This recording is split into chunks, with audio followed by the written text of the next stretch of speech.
Welcome back to Paradigm, ladies and gentlemen. Today we've got an absolute legend joining us, someone who has been making our mouths water for nearly 2 decades.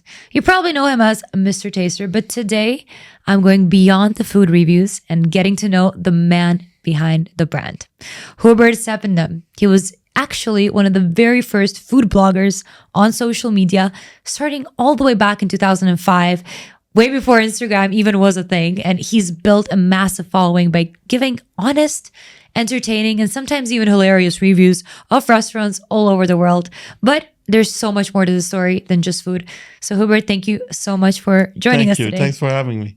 It's always a pleasure seeing you, Hubert. Honestly, you're like this positive bubble of joy. Always, always there. So how have you been? Yeah, good. Busy. I can imagine. Yeah. Dubai is keeping you very busy. Yeah.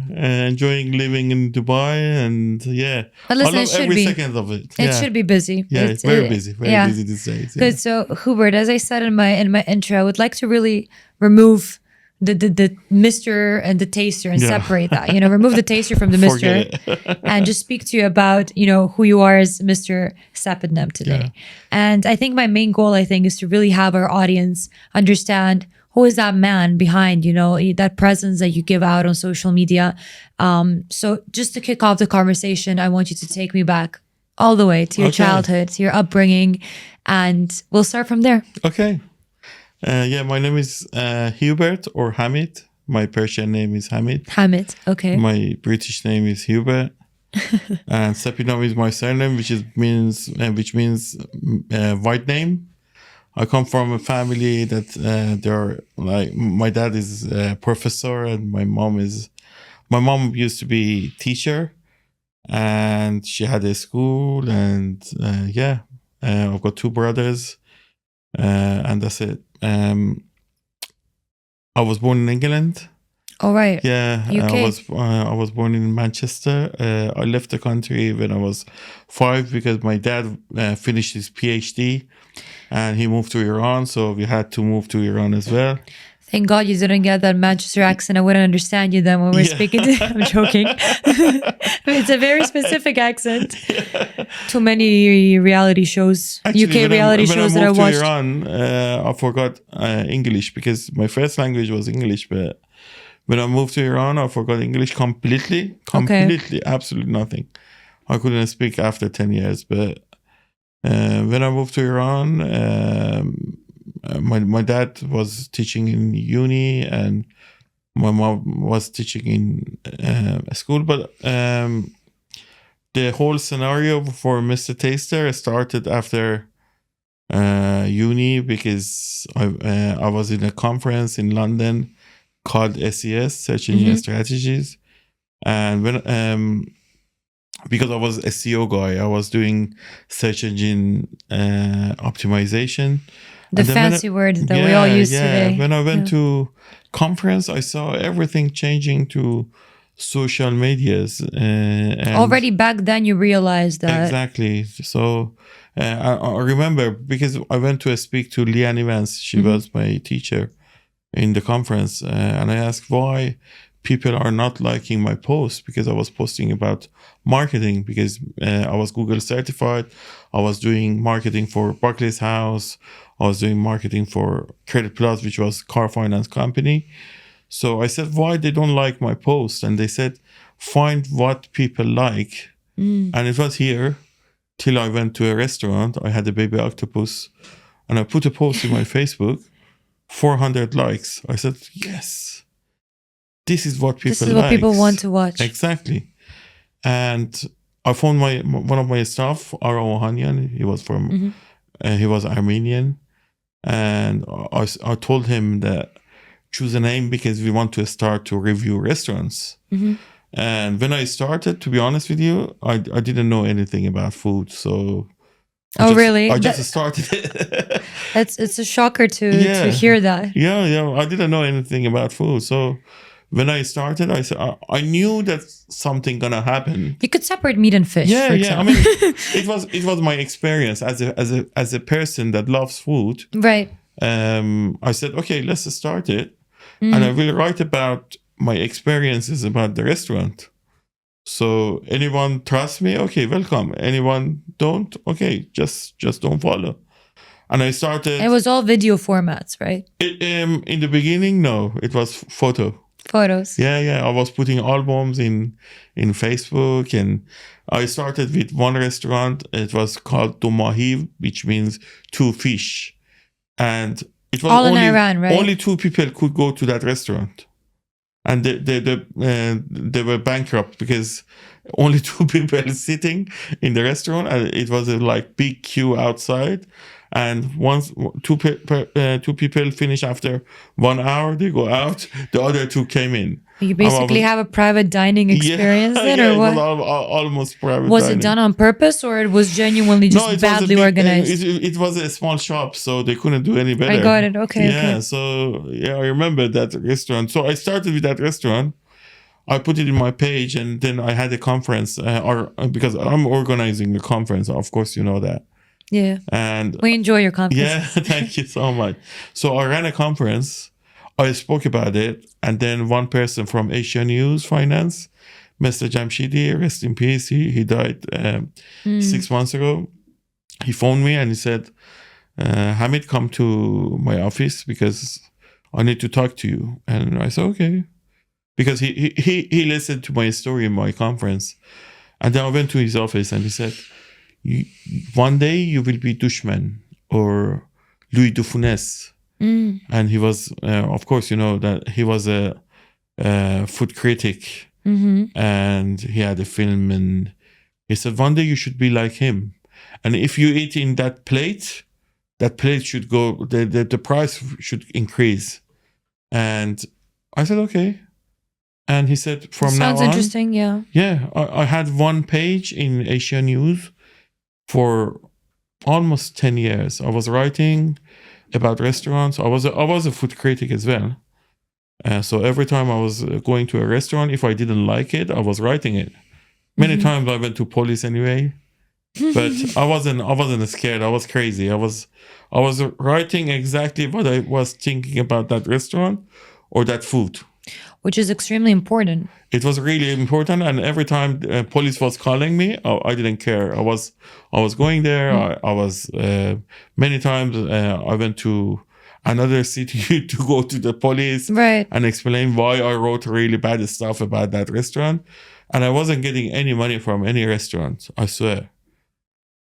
So it become like my followers start to increase in Facebook, and then Instagram came, and I had one page every single week in Asia Finance News, and I was on TV on Channel 2, and I was like boom, boom, boom everywhere, and I was keep pushing it because I knew something gonna happen, but I didn't know what's gonna happen. Right.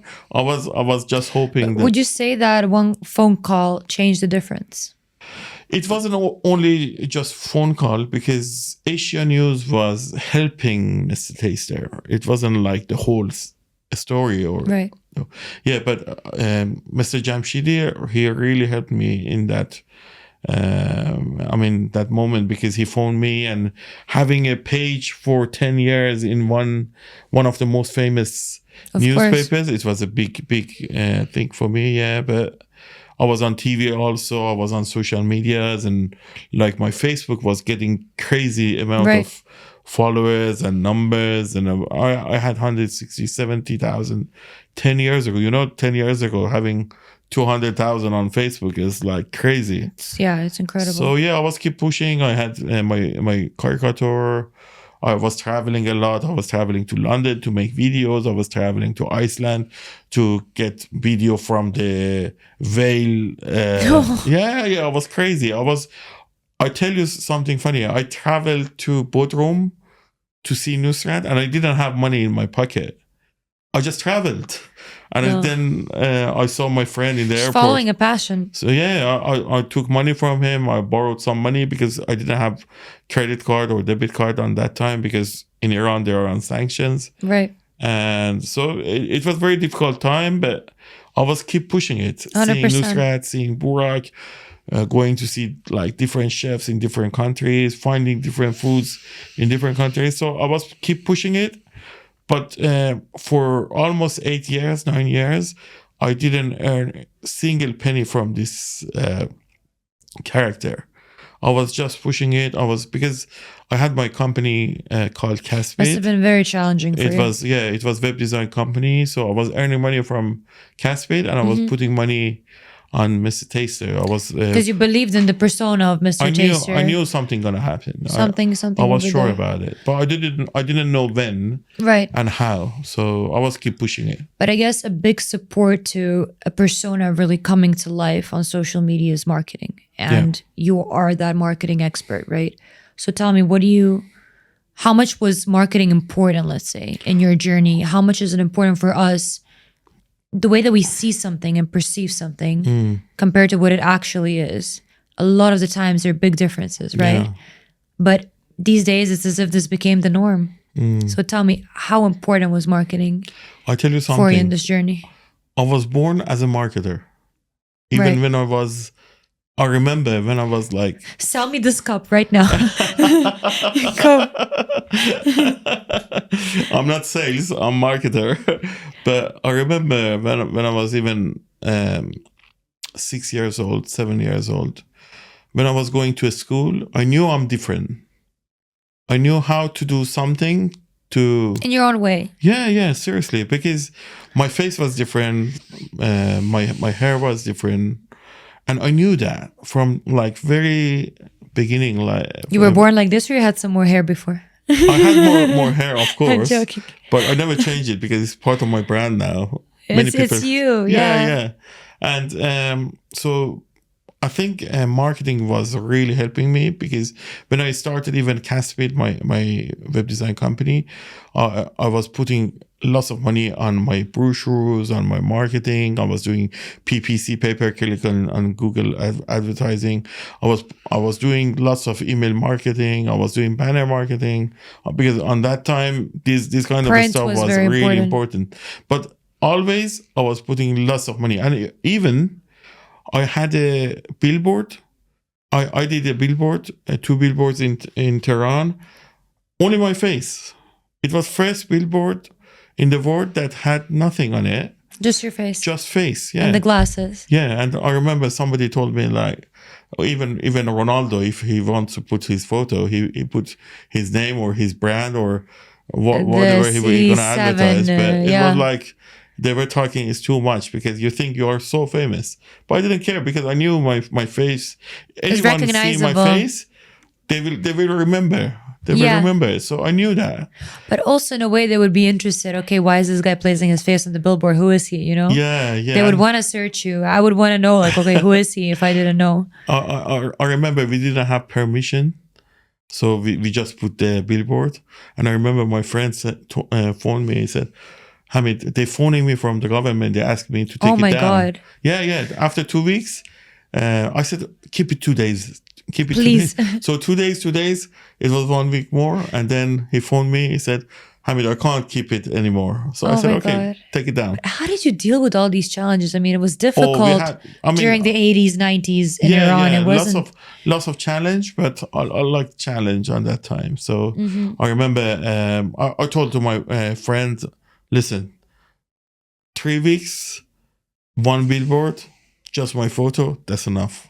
Job's done. Thank you so much.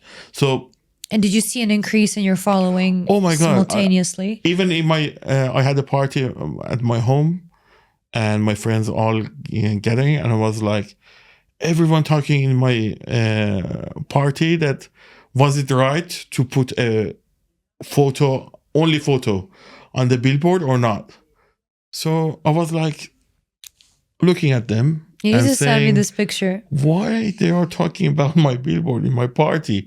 Some of them were happy about it. Some of them envious. Some saying, of them "Oh, it confused." was wrong." Yeah.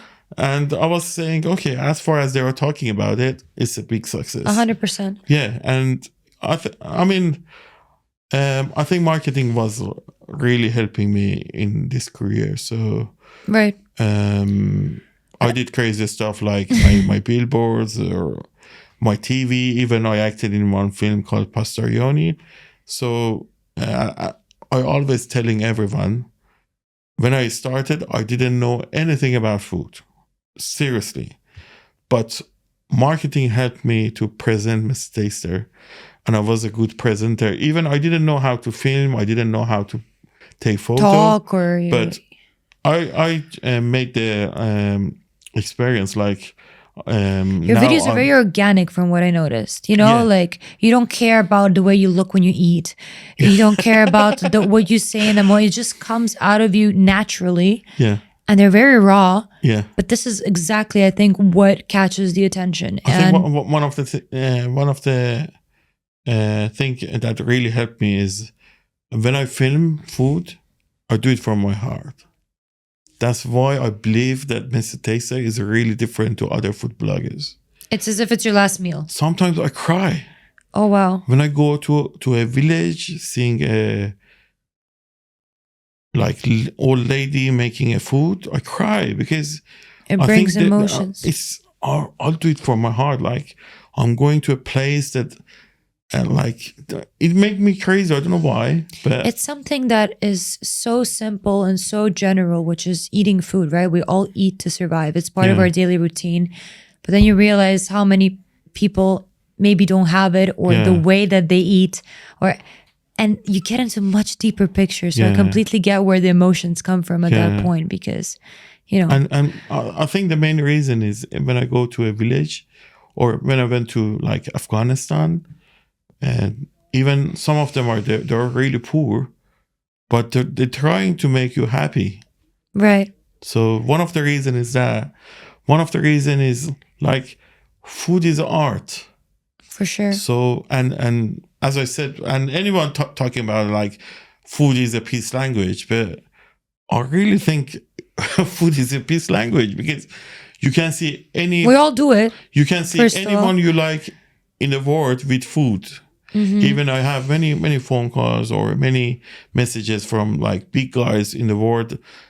Can you show us like foods in Dubai, or can you show us food in Iran, or can you take us to a like sheep's head shop or whatever? But they want you to take them to that journey, because they like Mr. Taster. They like the character. They like Mr. Taster, how he is eating without. I can have it with knife and fork and like. But I like to enjoy it with my hand sometimes. Right. Sometimes I'll do it with fork and knife. It depends on where I am. But in Afghanistan, of course, I will have it with my hand. Right. So it depends on where I am and how I'm gonna enjoy the food. Right. But I'm really natural on the camera, so I really 100%. Like to show them how I'm really enjoying it when I'm eating it. It is like it's you can find that from the camera that right. I'm really enjoying how to eat that. Did food. You manage to stay in touch with the old ladies in Afghanistan that were cooking, or it's a once in a lifetime experience that you see and you leave and you know that you will never see them again? Sometimes yes, I do. If I like them too much, yeah. I don't know if they are on social media sometimes, but exactly, it's hard to keep in touch with certain people. Very difficult. Yeah. But I remember when I was filming in Iran, there was lots of restaurants. If you go there, you will see my photos everywhere, like Kase Kebab Ardabil. I'll tell you examples because if you go to Jigaraki which is Ali and Iskandar, which is really old shop, they cooking liver and dill and everything all on the big pot, and you still can see my photo after 10 years because I changed their businesses. Incredible. I didn't charge them. I went from my heart. And I tried to help them with their business, and I was really successful because one company or one shop, they started with 3 people. After my video, there are 74 people now. And you've changed your life completely. Yeah, and they know that. They still keep phoning me. They still sending me messages. I was in Tabriz. They recently sent me a message. We still appreciate it because of your video. But incredible. So yeah, I think I did it because I knew I can change somebody's life, and this is a gift from God that you can change somebody's life. So you shouldn't think about money all the time. Sometimes I feel that lady or that man or that business needed help, and you shouldn't charge them. When I travel, I never charge anyone. And it's good you say that, because so many people, especially like in our region here, they got lost in this money making machine, this money making world that we're in. And they lose their essence of happiness. And this is something which I discuss often with my guests on this podcast. How come when you reach a certain level of success and when everything is supposed to be great for you, you don't feel happy? You don't feel satisfied anymore. What happens? When does it go wrong? But I guess if you have beginnings like the one you had and your base has always been pure, I think it's going to be much easier for you to keep that internal happiness, even at a point where you are making money and you are successful, which is what makes you today. Yeah. And this is that rawness, I think, that people see. 100%. Tell me, did you have any role models in your life, or somebody, that you looked up to, from your family, from your friend group, somebody famous? I didn't get it. Role models. Did you have any role models in your life? Like a figure that played an important role in your life throughout, your childhood, your teenagehood, even up to today. For now, I think Elon Musk and Mohammed Al-Abbar are my favorites. Yeah. All right. And I really loved him when I saw him in 1 Billion Summit. Right. Yeah. And it's a crazy passion that he has. One of the reasons, I love him so much because he loves Dubai. He fights for it. You can see exactly, yeah. And exactly when I was in Iran, I had same feeling, and I was trying to bring big food bloggers to Iran and show the food, show the culture, even from my pocket. Even if the government they didn't like to show the country, and to break their prejudice, the tourist. So I loved him because of the way he was thinking about the Dubai, and so it was kind of reminding me again that if you are living in Dubai, right, you need to show the food, the culture of this city as well, because it's your home now, right. And an incredibly international home. Elon Musk is a bit crazy, but I still love him because I think he's very successful and places a dose of humor. He's got good thing and bad stuff as well. But I like his good stuff more than his bad stuff. Nice. So. Talking about bad stuff, how do you handle criticism? I mean, even now you told me back in the days you had the party, you had the billboard. Good comments, bad comments. How does that, first of all, how does it make you feel? Food bloggers are the poorest people in the world, I believe, because every time you eat, somebody might be hungry, somebody might be angry, somebody might jealous to you because they think you are enjoying that food, but we never enjoy food anyway, because we're always eating. Sometimes I'm eating 14 restaurants I'm going to 14 restaurants in one day when I'm traveling. So we don't like food anymore, to be honest with you. You're just like enough. Yeah, I mean, I like to be like a normal person, but it's our job, You can't tell that I'm not going to eat it, or I'm diabetic, or I'm on fasting. You can't say that. Forget this kind of words. So, but you wouldn't have picked this job though if there was. To be honest, I don't know. I was a businessman as well. I had two companies. One for Caspid, which was marketing and web design company or application company. But sometimes. I'm saying why are you having this job, but in the same time, I'm enjoying it because I'm showing the culture, especially when I travel, like really loving it. Sometimes it's not easy, but Like Afghanistan, I was arrested 3 times because Are you serious? yeah, because I didn't have permission, and it was true because I didn't have You permission spent for my time camera. in jail in Afghanistan? Not jail, but yeah, I spoke to them and they said, where is your permission? And I didn't have it, so I was arrested. But what I'm gonna say my is, God. yeah, serious. It's like I'm going to Egypt, and I heard like the cost of getting permission is really high, so I need to go with my mobile only. So it's not easy every time we film because somebody don't like the filming and somebody might like it. So But you see, you were that risk taker. You were breaking those barriers that those local men in those restaurants did not want to break. yeah.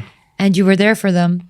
Yeah, Arrested or not arrested, you were there for I'm them. a And that's gambler. crazy. Yeah, I used to You be. like the hustle and the challenge I and like the my adrenaline. go up. But Yeah. you know, once you're getting older, You should try going to roller coasters or something. Maybe it's more safe than getting arrested in Afghanistan. yeah.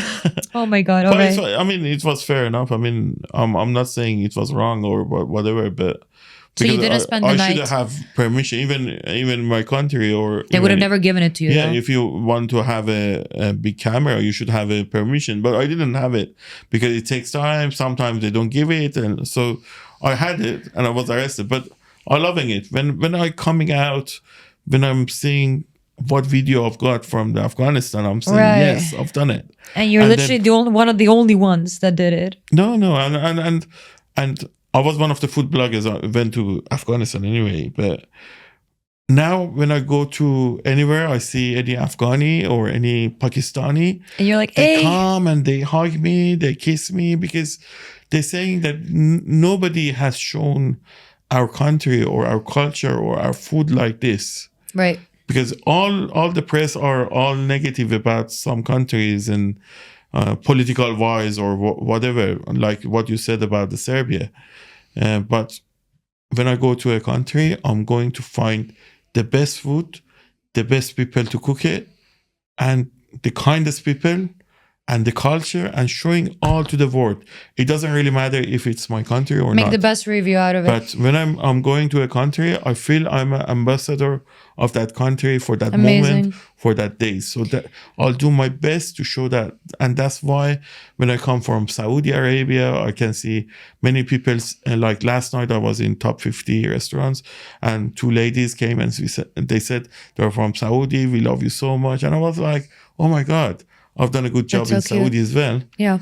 I did a good job in Pakistan. I did a good job in Afghanistan. I did a good job in US even. And something that's really great about you as well is that you connect a lot with the people. And I realize this because after all the videos that we've posted together, I see that you literally reply to as many people as you possibly can Yeah. in the comment section. And I think that's beautiful as well. You I take your answer time. myself. All the comments, I answer all the directs myself.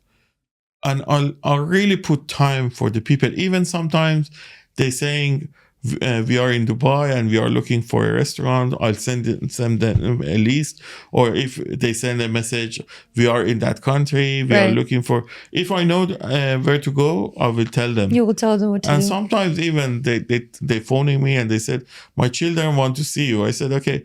Even I had a phone call 3 or 4 days ago on phone. It was in Denmark, I believe. Oh, in Sweden. It was in Sweden, and there was a baby in the hospital. He was watching my video, and Oh, no, that's so cute. He had syndrome. So I just his dad just sent me a message. Can you record the video for him? And I recorded the video, and I was even looking for a ticket to go to Sweden for 1 day. To see And him come and meet back him. if I can see him. And I tell you one story. I just reminded. One baby, 4 years old in Iran, had cancer, and we needed $50,000 for his operation. And I took the money from my audience in less than 16 hours. Incredible. So yeah, That's the influence you're making. yeah, they had cancer. He had cancer, and we did it. And I gave the check to the person. So every time something was happening and I was feeling I can help, like even flood or even earthquake. I was trying to get money, and I was going to that city to help myself. So I tried to be like a nice person, to be honest with you. But that's really important. Do you think that celebrities or influencers in general, do you think they do this enough, or there's not enough of it in the world? I don't know, to be honest. We've got very good influences. They're always helping people. I think if it's coming from the heart, it's acceptable. But if you're doing it for followers or something like that, no, I don't like it. I absolutely hate it. 100%, 100%. Now you did tell me about this really cool experience you've had with the sheikh. Oh my God. So I wanted to ask you, would this be, the proudest moment you've had as Mr. Taster? You know what? Explain first the story to the audience.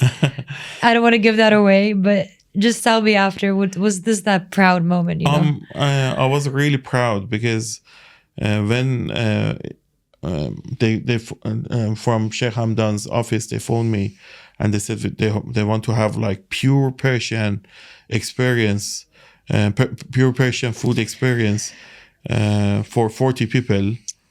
I said, okay, I'll do it. And I did my best. What chef did you invite? Flood happened.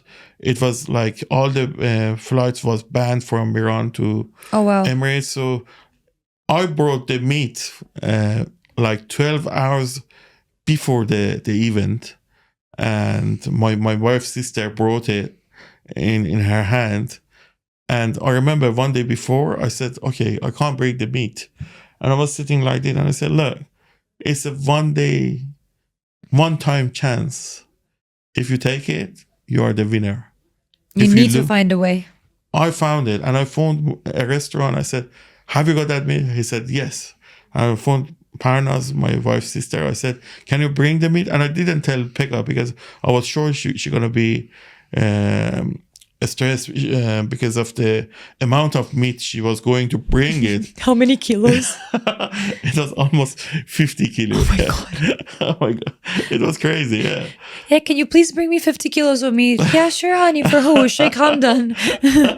Okay.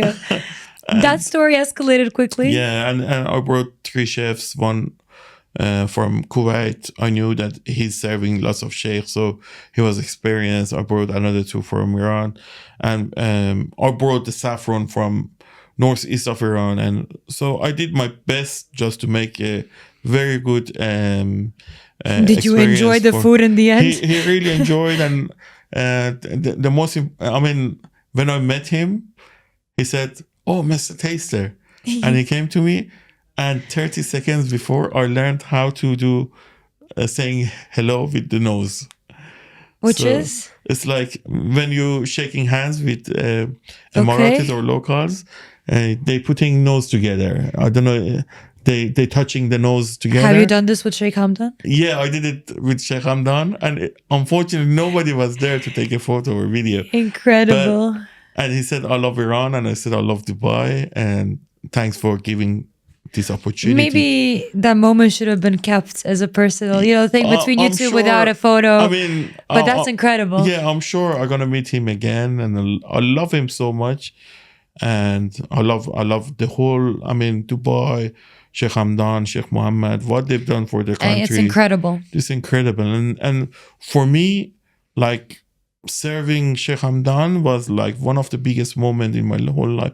Even apart from that, even like when I interview, I went to Las Vegas to film Gordon Ramsay restaurant. Okay. And I remember when I had the food, like Wellington steak. He has incredible steaks. I said, you are the god of food 3 times. And I saw he followed me. No way. Oh my God. And I sent him a message, Gordon, I love you so much. And my dream is like to film you one day. And I'm sure one day I will do it. 100%. And he sent me a message, thanks for coming to the restaurant, and let's catch up in Dubai when I come in. So it was like, because he has a restaurant here in Atlantis, right? And I said, the biggest chefs in the world is messaging me for what I'm doing. So I found, I'm doing a right job. So Now I'm in Dubai. I'm trying to travel to different countries every month, because once I travel to a country, because I know how to create content for their food and their culture, then I can see lots of people from that country following me back. So once it's happening, I can have more audience to present anything I like, and one day I'm gonna show them how. I mean, at the moment it's happening, but one day I'm gonna show them how to travel to Dubai, and I'm getting lots of messages from different influencers. They want to travel to Dubai. I had one Pakistani, I had one Afghani, I had one from US. Food God recently came to Dubai, and I took him around for one day. I'm not getting paid for that, but I'm doing it for the city that currently is my home. So, yeah. And that's beautiful. Yeah. You must be extremely proud of yourself. Thank Tell you me, so much. Is your wife proud of you?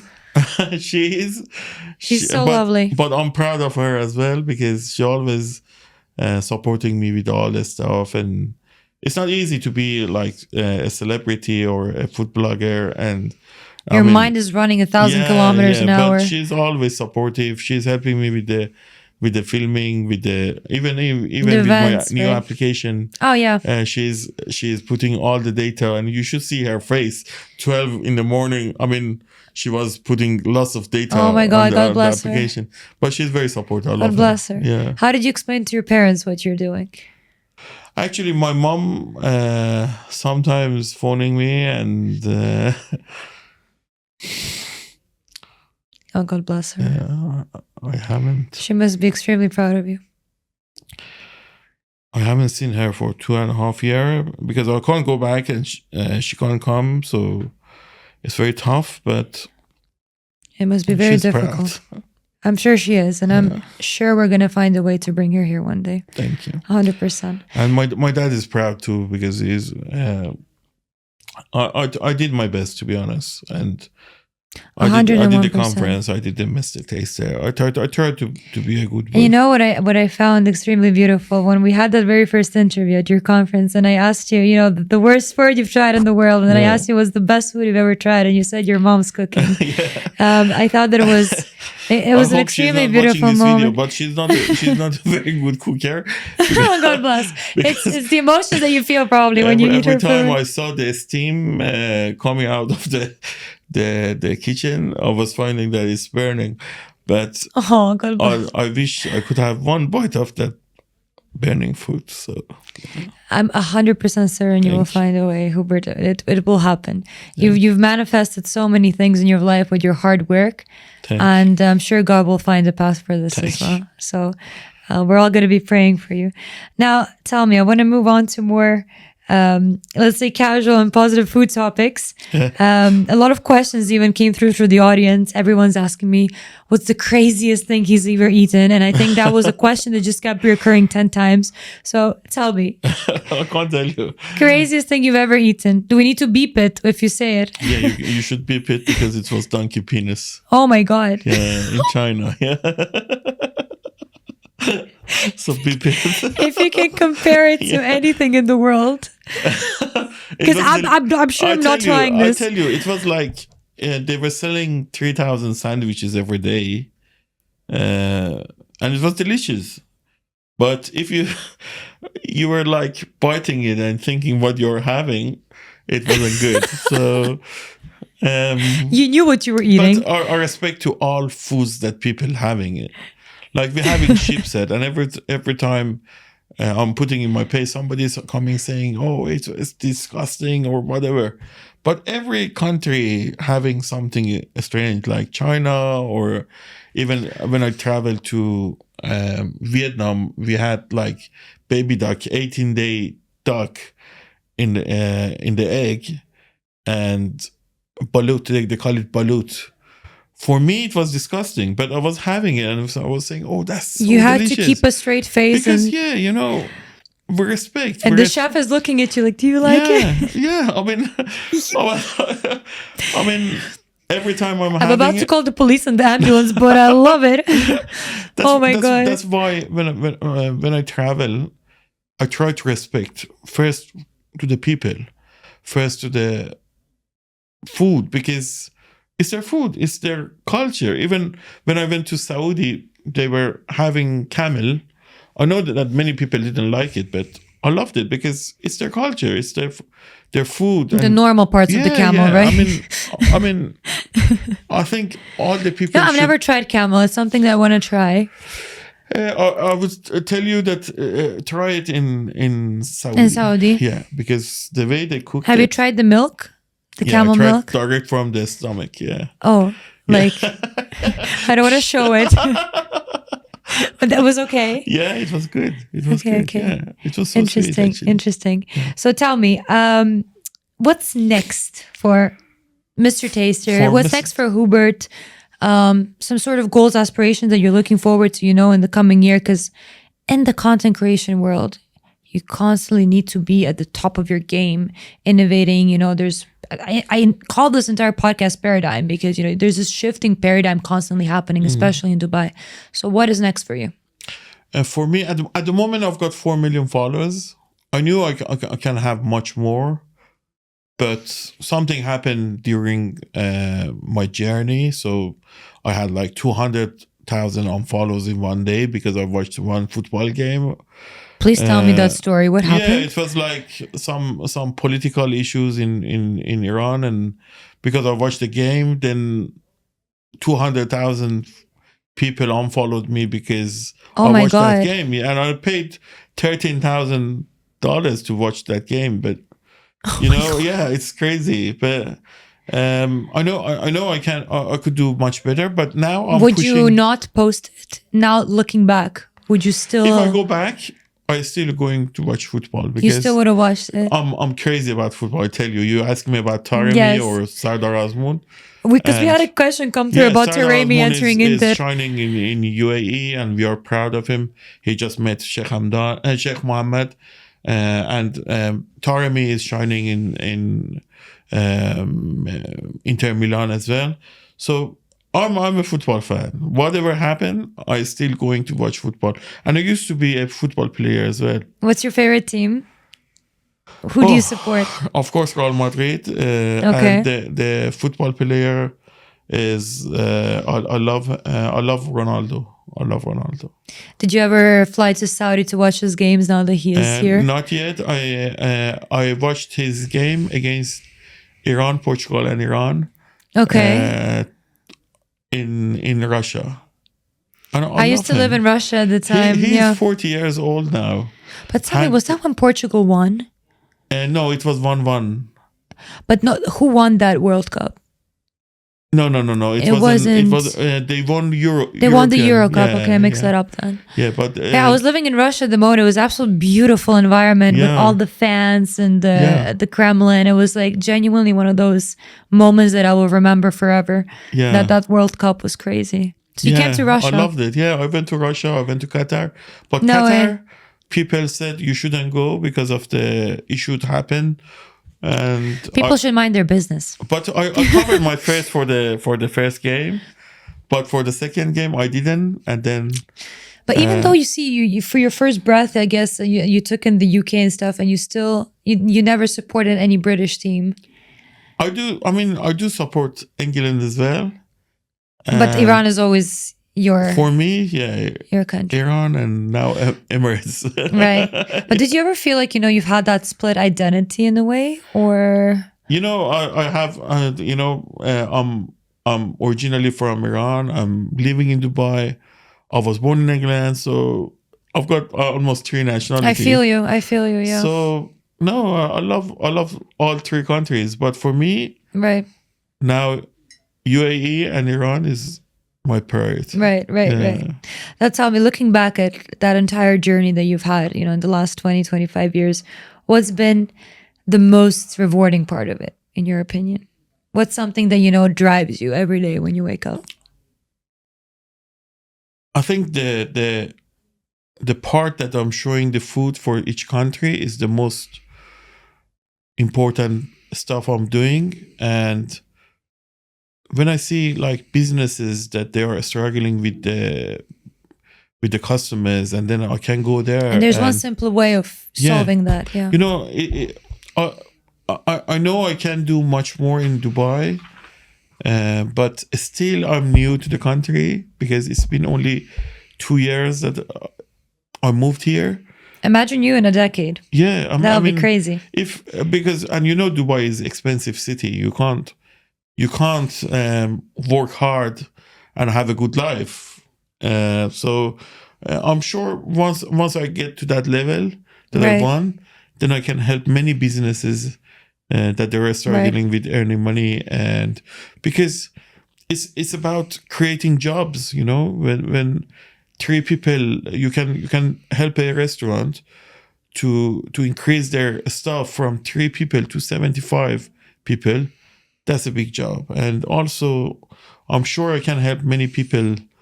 I mean, I'm not telling that anywhere, but I've got already some people in Iran that they are struggling with their medicine, and I still paying them. It's been 4 years now, Right. but I never mentioned it anywhere. I just mentioned it here. Maybe you can cut it if you don't want to. No, why? But, I mean, it's part of the conversation. But I like to be one person that have enough money to help people. More than I like to have a house. I haven't had it yet. I'm sure I'll buy it soon. I like to have a nice car, but for me that's enough. I'm not a guy to have like 10 houses or 10 watches. 10 watches or one watch. I'm wearing it for 8 years now. But if I have enough And money, it makes you proud. I try to help people. I like to share. Right. I really like to share. But what would you say is that one thing that people do not know about you in front of the camera? Would you say it's I this? think everyone knows everything about Mr. Taste. Yeah. But I think everyone knows. You're so because raw that I show everything in my whole life. Right. Yeah. Did you ever feel like though you want to take a break from creating food content? Never. That wish was always there, right? It always grew. I'm a hard worker. I'm like my dad. He wrote 75 books. Even 75 books. He wrote 75 books about electronics and computer and He was a professor in what? In university? in electronics. Yeah. Electronics. Yeah. He's the first professor of Iran for electronics, and he made taximeter. He's a very famous. Anyone studied computer in Iran, They know him. they know him because of his books. Incredible. Yeah, and I'm a hard worker like him. I Right. never think about stopping or slowing down, because the reality about social media is you need to keep pushing. Always. Even if you stop for 6 months, It will affect. you're done. Yeah. New people come and take your position. Right. So I think it's like treadmill. You just need to run all the time. Constantly. But at the Yeah. same time, it's difficult not to burn out.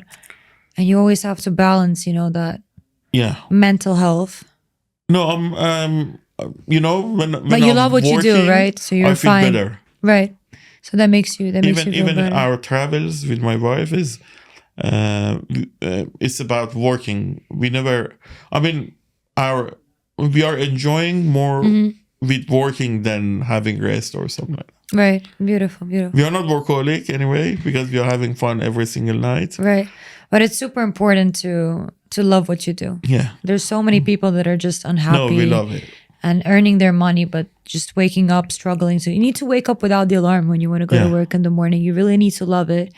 And you shouldn't stay in the routine that you don't like either. A lot of people, I feel like they stay in that routine and they're just getting more and more unhappy, and they don't ask themselves, why? I don't need this right now. I can put half of this energy into finding something new and it will work out for me eventually. Exactly. But yeah. Anyways, tell me, I always ask at the end of my interviews, if you could go back in time and I would give you a time machine. So since you're a food expert, I wanted to ask you if you could have a dinner, with your younger self, 20, 30 years ago, what would you tell that younger self?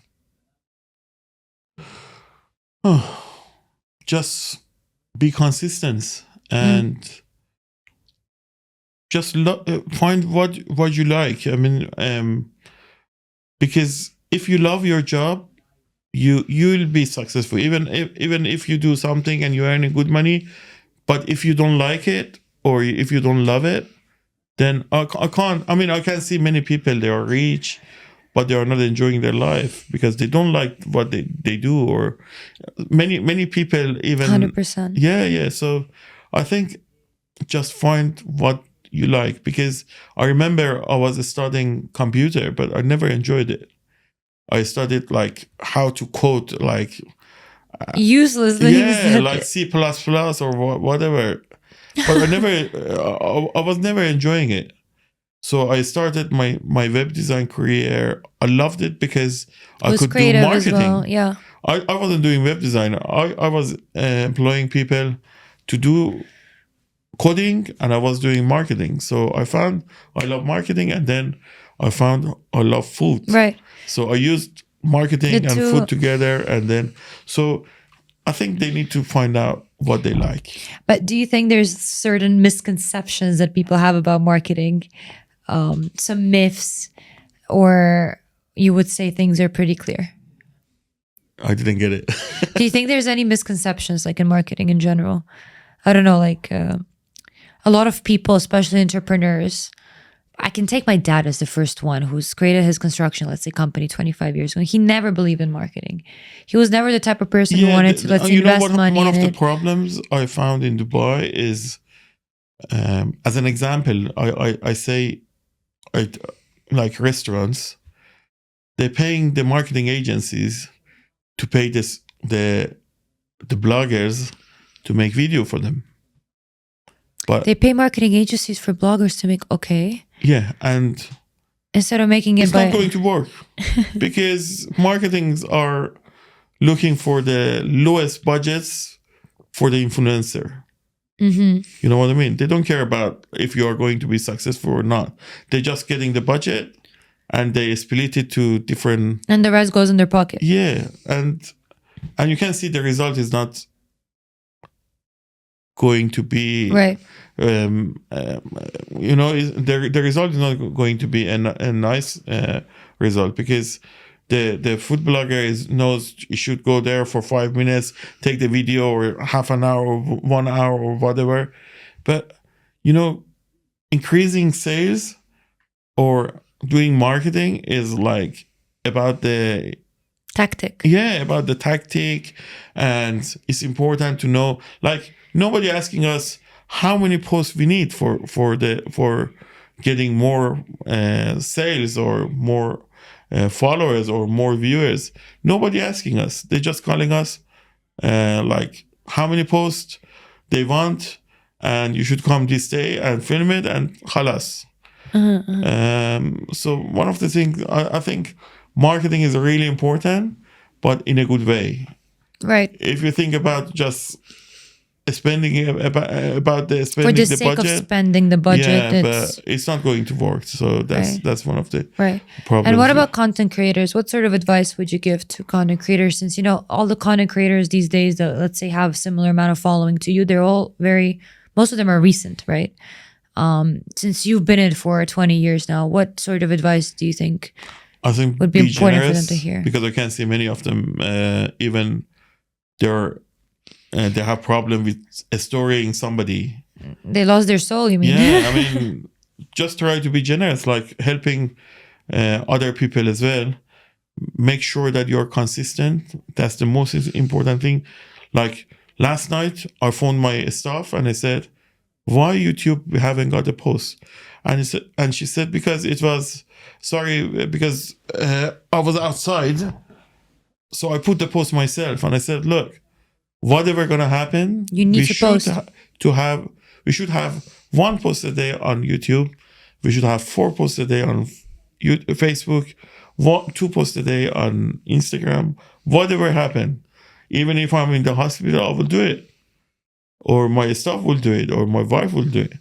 So try to be consistent, and also do collaborations with big guys, because these days, if you want to have followers, if you want to have like getting good views, you need to do collaborations with other which makes people. Other people see you from the following of that person, of course. It doesn't really matter. Sometimes even when Moon was your fans gave us a lot of following, by the way, on I ETV. So we're forever thankful. Even you saw that I was dancing with an Indian girl. Yes, I the saw. video. Yes. Yeah, she had maybe. She's a famous dancer, isn't she? Yeah, she has 390,000 followers, but I mean, it doesn't really matter how big they are. Sometimes with 100,000, if you're even 2 million, just do it, because you can get followers from her or him as well. So Yeah. it doesn't really matter. Just do collaboration, Great. consistency, think about your content, Great. and also find the platforms that can help you. It doesn't really matter which. You need to find out which platform can help you most. Right. As an example, for me, I'm not in Twitter or X, or I haven't been on Snapchat because it wasn't my style. I tried a lot. Like, I spoke to Aya from Snapchat. Really? I tried to push it, but it didn't work. But my my Facebook is almost 1 million now. We're getting 60 million views a month. Incredible. My Instagram, 30 million views a month, 2 million. I've got TikTok, 700,000. Still, I'm not doing very well on TikTok, but I'm pushing it, still pushing it. And I even met them in the 1 billion summit, and I asked them why I haven't been verified yet. And YouTube, my YouTube is the most asked question at the 1 billion followers summit by everyone, I think. Yeah, why did you give my verification? Yeah, because I've got like blue tick on Facebook, I've got blue tick on YouTube, I've got blue tick on Instagram, I've got even I'm not active on Snapchat, I've got blue tick. But the only platform I haven't TikTok. got it. Yeah, TikTok. But Gen Zs don't want you. I spoke to them. Maybe we will get it soon. But Great. I mean, find the platforms that can help you. Because sometimes if you're on Instagram and you're good, something might happen. Like what happened for football team for me. So my Instagram, like, boom. So you should have other platform to cover.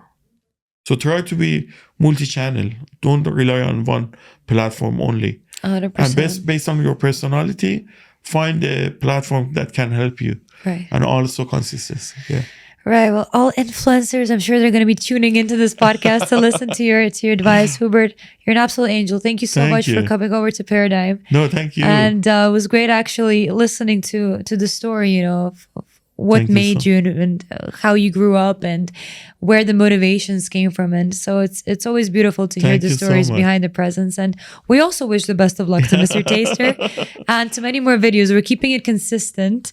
Once a month we're doing something with you. I feel like it's just becoming a trend now. But thank you so much for coming today. And I pray for your grandmom. Thank you so much. Hope she get better. Thank you so much, dear. Thank you. Guys, if you're a foodie or just love great content, go follow Mr. Taster right now. And if you enjoyed this episode, make sure to subscribe to Paradigm, leave us a review, and maybe even tell us what your dream food collab would be. I'm sure Hubert is going to reply to you immediately. Anyways, until next time, guys, keep innovating, keep evolving, and keep reshaping the future. That was the drill. Thank you so much. With you was Mina Vucic.